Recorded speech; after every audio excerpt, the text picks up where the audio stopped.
TV ವೀಕ್ಷಕರಿಗೆ ನಮಸ್ಕಾರಗಳು.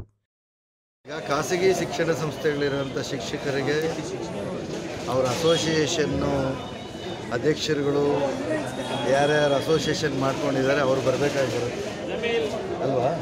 ನಮ್ಮದು ಅಲ್ವೇನ್ರಪ್ಪ? ಅವ್ರು ಬಂದರೆ ಅದಕ್ಕೆ ಉತ್ತರ ಕೊಡ್ತೇನೆ. ಯಾಕಂದರೆ ಅವ್ರು ಬರಬೇಕು.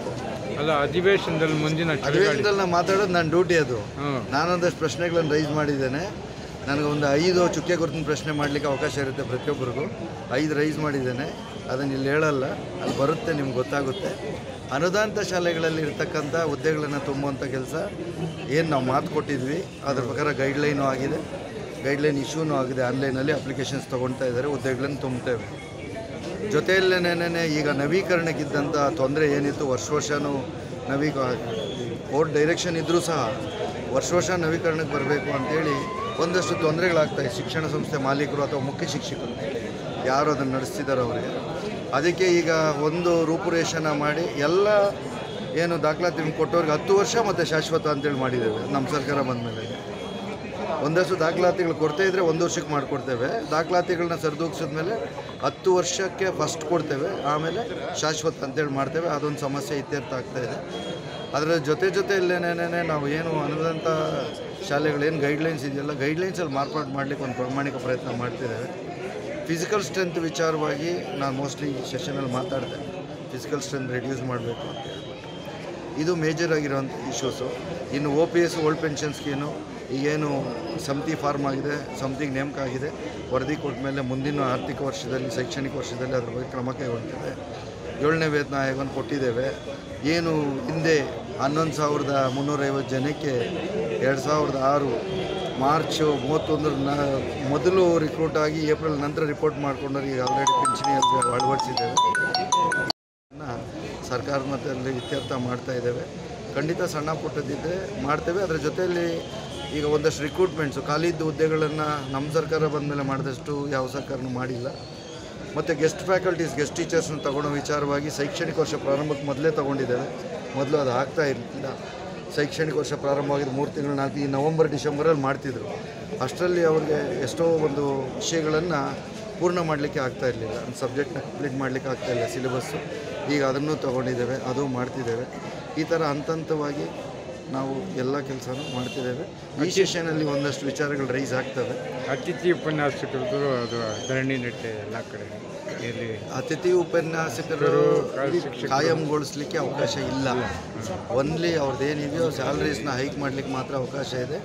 On par with the other states, the best ಸ್ಟೇಟ್ಸಲ್ಲಿ ಏನೇನು ಕೊಟ್ಟಿದ್ದಾರೆ ಅದನ್ನು ಅಳವಡಿಕೆ ಮಾಡಲಿಕ್ಕೆ ಒಂದು ಪ್ರಾಮಾಣಿಕ ಪ್ರಯತ್ನ ನಡೆಯುತ್ತೆ. ಜೊತೆಯಲ್ಲಿ ನಮ್ಮ ರೆಸಿಡೆನ್ಷಿಯಲ್ ಸ್ಕೂಲ್ಸ್ದು ಇಶ್ಯೂ ಇದೆ. ITI ಶಾಲೆಗಳೇನಿದೆ ಕರ್ನಾಟಕ ರಾಜ್ಯದಲ್ಲಿ ಅನುದಾನಕ್ಕೆ ಒಳಪಡಿಸಲಿಕ್ಕೆ ಹೆಚ್ಚು ಕಡಿಮೆ 412 ಶಾಲೆಗಳು ಲೈನಲ್ಲಿದ್ದಾವೆ.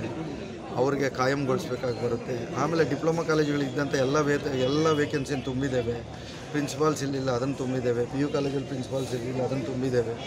ಇವೆಲ್ಲ ಹಂತವಾಗಿ ನಾವು ಈಗ ಆಲ್ರೆಡಿ ಮಾಡಿದ್ದೀವಿ. ಇನ್ನು ಉಳಿಕೆ ಇರೋದು ತುಂಬ ಕಡಿಮೆ. ಆದರೂ ಸಹ ಶಿಕ್ಷಣ ಕ್ಷೇತ್ರ ಅಲ್ಲ, ಇದನ್ನು ಡಿಫೈನ್ ಮಾಡೋದು ಅಷ್ಟು ಸುಲಭ ಅಲ್ಲ. ಅಂದರೆ ವ್ಯಾಖ್ಯಾನಗೊಳಿಸೋದು ಸುಲಭ ಅಲ್ಲ. ಆಗ್ತಿರುವಂಥ ಬದಲಾವಣೆಗಳಿಗೆ ಅನುಗುಣವಾಗಿ ನಮ್ಮನ್ನು ನಾವು ಸಜ್ಜುಗೊಳಿಸಬೇಕಾಗುತ್ತೆ. ಆ ನಿಟ್ಟಿನಲ್ಲಿ ಸರ್ಕಾರ ಮತ್ತು ಮಂತ್ರಿಗಳು ಎಲ್ಲ ಪ್ರಾಮಾಣಿಕ ಪ್ರಯತ್ನ ನಡೀತಿದೆ. ಸರ್, ನೀವು ಗೆದ್ದಾದ್ಮೇಲೆ ಫಸ್ಟ್ ಟೈಮ್ ಭೇಟಿ ಕೊಟ್ಟಿದ್ದಾರೆ? ಗೆದ್ದಾದ್ಮೇಲೆ ಇಲ್ಲಿಗೆ ಯಾಕಂದರೆ ಎಲ್ಲ ಕಡೆ ಜಿಲ್ಲಾ ಮಂತ್ರಿಗಳ ನೇತೃತ್ವದಲ್ಲಿ ನಾವು ಧನ್ಯವಾದಗಳನ್ನು ಹೇಳಿದ್ವಿ. ಇಲ್ಲಿ ನಮಗೆ ನಮ್ಮ ಜಿಲ್ಲಾ ಮಂತ್ರಿಗಳದ್ದು ಡೇಟ್ ಸಿಗದೆ ಇದರಿಂದ ಆಗಲಿಲ್ಲ. ಈಗ ಸೆಷನ್ ಮುಗಿದ ಮೇಲೆ ಒಂದು ದೊಡ್ಡ ಮಟ್ಟದಲ್ಲೇ ಜಿಲ್ಲಾ ಮಟ್ಟದಲ್ಲಿ ಎಲ್ಲರನ್ನು ಕರೆದು ಅವ್ರ ಜೊತೆಲಿ ಮಾತಾಡೋಂಥದ್ದಾಗುತ್ತೆ. ಅದಕ್ಕೆ ಮೊದಲು ಬಿಫೋರ್ ಗೋಯಿಂಗ್ ಟು ಸೆಷನ್ಗೆ ಹೋಗೋಕ್ಕೆ ಮೊದಲು DDPI, BEOs, ECOs, ಬಿಸಿ ಊಟ ಎಲ್ಲರೂ ಸೇರಿ ಒಂದು ಮೀಟಿಂಗ್ 28ಕ್ಕೆ 2 ಕಡೆ ಶೆಡ್ಯೂಲ್ ಆಗಿದೆ. ಮಧುಗಿರಿ ಶೈಕ್ಷಣಿಕ ಜಿಲ್ಲೆ ಮತ್ತು ಇದು ಚಿತ್ರದುರ್ಗ. ಬಿಫೋರ್ 2-3ನೇ ತಾರೀಕಿಲ್ಲ ಮುಖ್ಯಮಂತ್ರಿಗಳ ಕಾರ್ಯಕ್ರಮ ಇದೆ. ಇನ್ ಬಿಟ್ವೀನು ಒಂದು ಇಲ್ಲಿ 2 ಜಿಲ್ಲೆದು ಒಂದು ಮಾಡ್ತೇವೆ. ಮಾಡಿ ಮಾಹಿತಿನ ಕಲೆಕ್ಟ್ ಮಾಡ್ತೇವೆ. ಒಂದು DPR ಮಾಡ್ತಾ ಇದ್ದೇವೆ, ಡೀಟೇಲ್ ಪ್ರಾಜೆಕ್ಟ್ ರಿಪೋರ್ಟು. ಏನು ನಮ್ಮ ಸರ್ಕಾರಿ ಶಾಲೆಗಳು ಏನು ಕುಂದುಕೊರತೆ ಇದೆ ಅಂತ, ಎಲ್ಲಿ ಹೈಯೆಸ್ಟ್ ಸ್ಟ್ರೆಂತ್ ಇದೆ, ಅಲ್ಲೇನು ಸಮಸ್ಯೆಗಳಿದೆ ಅಲ್ಲೂ ಮಾಡ್ತಿದ್ದೇವೆ. ಅದೆಲ್ಲ ಮಾಡಿ ಮೋಸ್ಟ್ಲಿ ಮುಂದಿನ ದಿನಗಳಲ್ಲಿ ಅಲ್ಲಿ ಪರಿಹಾರ ಕಂಡುಕೊಳ್ಳಲಿಕ್ಕೆ ಒಂದು ಪ್ರಾಮಾಣಿಕ ಪ್ರಯತ್ನ ಮಾಡಿ. 2019ರಿಂದನೂ ಇಲ್ಲಿ ಕೋಲಾರ ಜಿಲ್ಲೆಯಲ್ಲಿ ಗುರುಭವನ ಆಗಬೇಕು ಅಂತೇಳಿ ಮನವಿಗಳು ಕೊಟ್ಕೊತಾನೆ ಬರ್ತಾ ಇದ್ದಾರೆ. ಇದುವರೆಗೂ MP ಆಗಲಿ MLA ಆಗಲಿ ಯಾರು ಇದ್ರ ಬಗ್ಗೆ ಆಯಿತು. ಗುರುಭವನ ವಿಚಾರವಾಗಿ ತಾವು ನನ್ನ ಗಮನಕ್ಕೆ ತಂದಿದ್ದೀವಿ. 2019ರಿಂದಲೂ ಅಲ್ಲ, ನಾನು ಇರಲಿಲ್ಲ. ಇಲ್ಲ ಇಲ್ಲ. ಆಮೇಲೆ KDP ಮೀಟಿಂಗ್ಗೆ ತಮಗೆ ಸ್ವಲ್ಪ ಜಿಲ್ಲಾಡಳಿತ ನೆಗ್ಲಿಜೆನ್ಸಿ ಅಂತ ಅದು ಆವಾಗಲೇ ನೀವು ಮಾತಲ್ಲಿ ಹೇಳಿದ್ರಿ. ಅದು ಏನು ಜಿಲ್ಲಾಧಿಕಾರಿಗಳನ್ನ ಸರಿಪಡಿಸ್ತೀವಿ ಅಂತ ಹೇಳಿದ್ದಾರೆ. ಸರಿಪಡಿಸೋದಲ್ಲ, ಅದು ರೆಸ್ಪಾನ್ಸಿಬಿಲಿಟಿ. ಪ್ರೋಟೋಕಾಲ್ ಮೇಂಟೈನ್ ಮಾಡೋದು, ಯಾವುದೇ ಗೆದ್ದಂಥ ಜನಪ್ರತಿನಿಧಿನ ಕರೆಯುವಂಥದ್ದು, ಅದೊಂದು. ಆ ವಿಚಾರನ ಮಾಧ್ಯಮಕ್ಕೆ ಬೇಡ, ಸಭಾಪತಿಗಳ ಗಮನಕ್ಕೆ ತರ್ತೀವಿ. ಗುರುಭವನ್ ಬಗ್ಗೆ ಈಗ ತಾನೇ ತಾವು ಎತ್ತಿರೋದು ವಿಚಾರ ಅಲ್ವಾ? ಅದ್ರ ಬಗ್ಗೆ ಪೂರ್ತಿ ಮಾಹಿತಿ ಬೇಕು, ತಗೊಳ್ತೇನೆ. ನಮ್ಮ DDP ಇವ್ರ ಹತ್ರ ತಗೊಂಡು ಮಾಹಿತಿನ ಪ್ರಯತ್ನ ಮಾಡಿಸುವ ಪ್ರಯತ್ನ ಎಲ್ಲ ಮಾಡಿಸುವ.